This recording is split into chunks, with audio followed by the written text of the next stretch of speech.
What a great week on the Philly sports scene to have this first-time visitor to Philly Pressbox Radio. You know this Emmy Award winner from NBC Sports Philadelphia, especially Sixers pre- and post-game live, Birds Huddle on occasion. Let's say hello to Amy Fadool. Welcome, Amy. So glad to be here, Chet. Thanks for having me. Oh, my pleasure. Amy, we're going to talk lots of Eagles and Sixers with you in just a bit, but you grew up in Virginia, if I'm not mistaken. I think everybody who watches you on TV knows that you're a University of Kentucky alum. That comes up on occasion. How about that? How'd you end up in Philadelphia, though, in late 2008, early 09? And has it really been 16 years already? It's remarkable. Sometimes I feel like it's been 16 minutes, and other times I feel like, was I anywhere else? Have I only worked here? I love it here. I can't imagine working anywhere else. But no, I mean, I grew up in Richmond, Virginia, as you said, and I went to school knowing what I wanted to do. I knew I wanted to be in sports broadcasting in some way, shape, or form. And so for me, my mom's originally from Kentucky, but she had lived there in a number of years, but she's a really big sports fan. And I grew up a very big sports fan, obviously, as well. And really the SEC for me growing up was always, that's what we watched. SEC football, SEC basketball, obviously with her Kentucky roots. So I only looked at schools where, sports were such a big part of the university experience, and like Tennessee and Georgia and Alabama and Kentucky. So I went and visited and I fell in love with Kentucky. And then from there, I just worked my way up, and I had gotten to the point I was actually working in Baltimore, which is not too far from where most of my family lives. Most of them are in the DC area now. And it was a great situation. I was close to, where I grew up. I had a lot of family that was within an hour's drive, but I was just looking for one more move. And I was working local television, like Channel 10 here, Channel 6, Channel 3.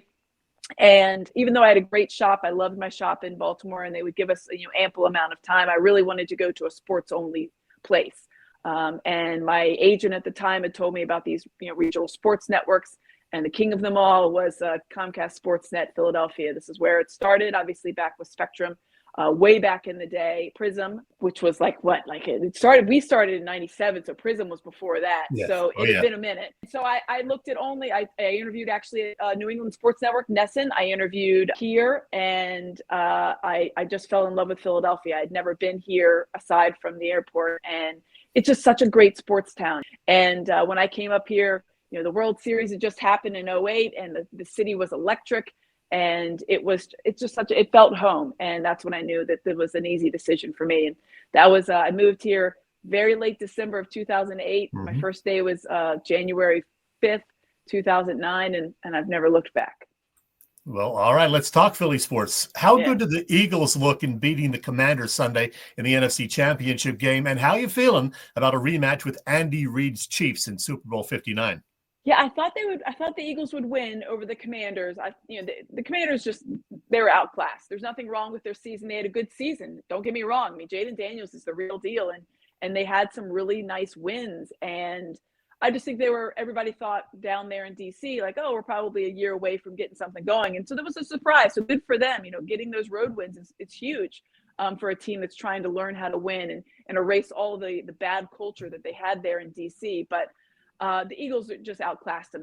They're a superior team. So I had no doubt. I didn't think they would score 55 points. It's the highest point total for a winning team in the NFC Championship game.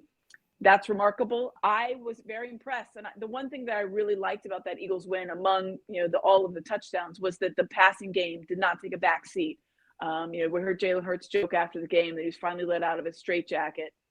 Obviously, he was having fun and feeling good, but that had been a lot of the talk surrounding Jalen Hurts and the passing game as a whole. And Kellen Moore, are they going to open up the playbook, or is A.J. Brown going to get involved? And they answered those questions. And I think if you're going to beat the Chiefs, you're going to have to do the same thing. Not the exact same, kind of playbook necessarily, but a lot of just matriculating the ball down the field. And that could be a lot of the Dallas Goedert usage, Devontae Smith, on some of these little kind of like out routes and things that working on the sideline, and then you maybe work over the middle. You're going to have to throw the ball against the Chiefs. You can run the ball against them. Okay. You can't run as well as you can against the Commanders. Commanders run defense obviously was not very bad, not very good. It was pretty poor, but I feel good. I don't know if I feel as confident as I did going into the Commanders game, because I felt really sure they were going to win, but I feel good. I feel really good. The only question mark, obviously, and it's a big one, is Patrick Mahomes, because I don't care if he could have the poorest numbers of his entire career, but when the lights are the brightest, that guy shows up to play, and that's always tough. Statistically, he is one of the best quarterbacks we've seen probably in the last 6 years. They're going to their 5th Super Bowl in 6 years, which is remarkable. They're on an absolute tear. But I like the Eagles' chances, and I don't know that I thought that. Certainly 2 years ago, I thought maybe they'll give them a game. Yeah. But I think that the Eagles are going to give them as good a game as probable, and I think the Eagles are going to win. All right. Hey, by the way, nice seeing you on Oh, Birds Huddle once in a while, or as it's called temporarily, Mission 59. Yes. Let's fly. Yeah, Birds Huddle still exists, a good watch. but these are specials that we have that are just Super Bowl specials. So we're obviously kind of ramping them up now, and they'll go in full force, especially next week when John Clark will fly down on Saturday. And then all next week we'll have, they have all the media night stuff. And so we'll have all kinds of stuff, and that'll be on the Mission 59 shows, which are in addition to Birds Huddle. You can't get enough Eagles right now, Chad. I know, but we're going to talk Sixers right now. We're going to switch gears and talk a little Sixers. This certainly hasn't been the season that anyone was expecting or hoping for. Now, when you and I exchanged texts last week and set up this interview for today, I was hoping that by showtime here on January 29th, the Sixers would be on a little winning streak and Joel Embiid would be back in the lineup. Well, after that 7-game skid, they have won 3 in a row, a very impressive win over the Lakers Tuesday night. And it sounds like Embiid may be coming back very soon. We're going to hear about the ramping up talk once again. What'd you make of Tuesday night's win, though, with Tyrese Maxey going off against the Lakers? Yeah, I mean, I knew Tyrese was going to have a good game just because the Lakers were really shorthanded on guards. So shorthanded that they had to fly in Bronny James Jr., who does not travel. He's usually in the G League because they were really shorthanded. Gabe Vincent, they had a lot of losses as far as injuries with their guards. So I thought this would be a really good game for Tyrese. Tyrese was looking forward to his matchup with LeBron James. He knows LeBron. They've trained together a couple times in the offseason out in California. So, talk about people that rise to the occasion. Every time that there is something asked of Tyrese Maxey on a big stage, he has delivered. And the Lakers game, I was there. I watched it in person. It was awesome. And there was a fair amount of Lakers fans in there. Not as many as the Knicks fans were a couple weeks ago, but there was a lot. And for Tyrese Maxey to really give all the Sixers fans in attendance a real boost was impressive. And I knew that he could do it. I knew that he was going to be able to. 43, though. I mean, it's his 11th straight game of at least 28 points. That's nothing to sniff at. He is the picture of consistency. And it's interesting because at the start of the season, when he was tasked with doing so much, with no Paul George to start the season, obviously no Joel Embiid, his shooting numbers were really down percentage-wise. And they're still climbing back up there because he kind of put himself in a hole, and you wondered if it was too much for him. And then last night against the Lakers proves it. They had no Paul George. They had no Joel Embiid. And they handled the Lakers easily. That was not a game after halftime in the least bit. And he showed that he should be an all-star. As for Embiid, he did have a good workout, apparently, even wore his uniform for the workout. Sounds like he will be getting some action, I'm thinking, by this weekend. But the question is, will we ever see Joel Embiid healthy again and playing like an all-star, for an extended period of time? Or is that ship maybe sailed already? Yeah, I think the caveat there is extended period of time, because if you remember, Joel's now missed 10 straight. Before that, he played 5 games. In the 5 games that he played, he averaged over 30 points in about 30 minutes of work.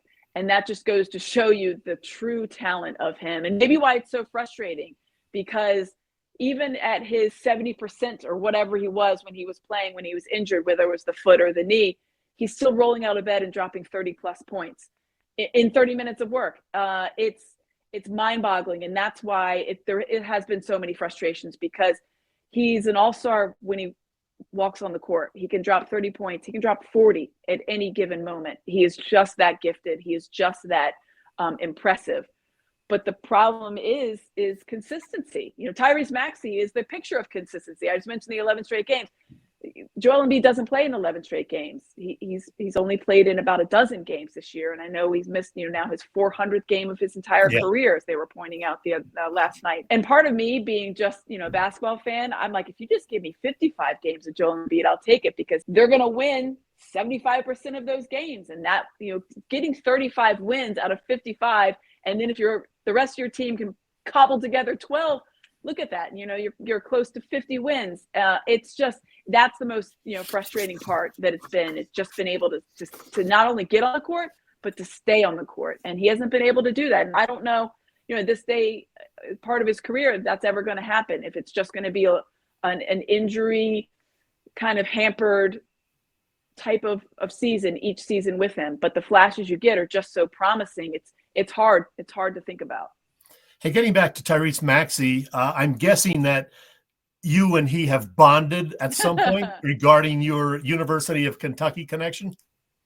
Yes. The very first time I interviewed him, I showed him I have an old school, like really old school Kentucky jacket. It's like satin. It's from the 70s or 80s. And he was like, I got to get that. I was like, well, it's not your size, buddy. But if I find one that's your size, I'll get it for you. But yeah, he has a really fond memories of Kentucky. He was there. Obviously, it was the COVID shortened year. But it always goes back to a couple things that I know about him. While he was there, he started something called the Breakfast Club. He was him and Emmanuel Quickly to start. And there's other guys that got in there. Ashton Higgins and some other guys, Nick Richards, that were there. But actually, I think Nick Richards might have been already gone. But a couple guys, he and Emmanuel quickly started it, and they would get up at 5 or 6 o'clock in the morning, even after games, and go and work out. And that's dedication that Maxey's carried on. He still does that to this day. He still is working out. He still is always, ball is life mentality with him. I always go back to that, and I always go back to when the spotlight was the brightest. In the biggest games, even in college, that's when he had his best moments. And that's why I know that he's just going to be such a gem for the Sixers team. For a team that's hoping to be continuously in the playoffs, he's a guy that you're going to need, because we saw that last year at Madison Square Garden. He's always going to step to the spotlight. I remember that you advocated drafting, him. I did. I picked him in our 21st overall. And there's a little sneaky story about that, Chet. I left that draft prospect, my mock draft, to the very end. I had done a couple of draft prospects. I had done a couple of mock drafts, and they said, all right, we need your final pick. And I was like, gosh, I've done a lot of these, and I don't know. And I was like, who I know the most about, who I watched every single game of his young college career? Tyrese Maxey. There's my pick. But on paper, he fit the Sixers mold, what they needed. They needed a combo guard. They needed a guy. The knock on him in college was that he wasn't a good three-point shooter. And I knew the reason behind that was that that's not what his role was in that offense. I watched every single game. So the role was really, for the three-point shooter, was Emmanuel Quickly or Ashton Higgins, and Tyrese Maxey was a true combo guard. And I just thought, well, if the Sixers needed that, which they did after the whole Ben Simmons thing, here's your guy, and it worked out pretty well. Amy, you do a great job on Sixers pre- and post-game live. I'm guessing you've learned a few things from Mark and Jimmy. There is times, Chet, where when Coach is talking, and I'll look over and Jim has made his point, and I find myself still staring at him just because I'm so enraptured by what he says. Those guys, Jim Lynam has forgotten more basketball than anyone I know could ever think about knowing. And Mark obviously brings so much experience. Mark is true. And they're both, I get to hang out with them. We hang out outside of work too.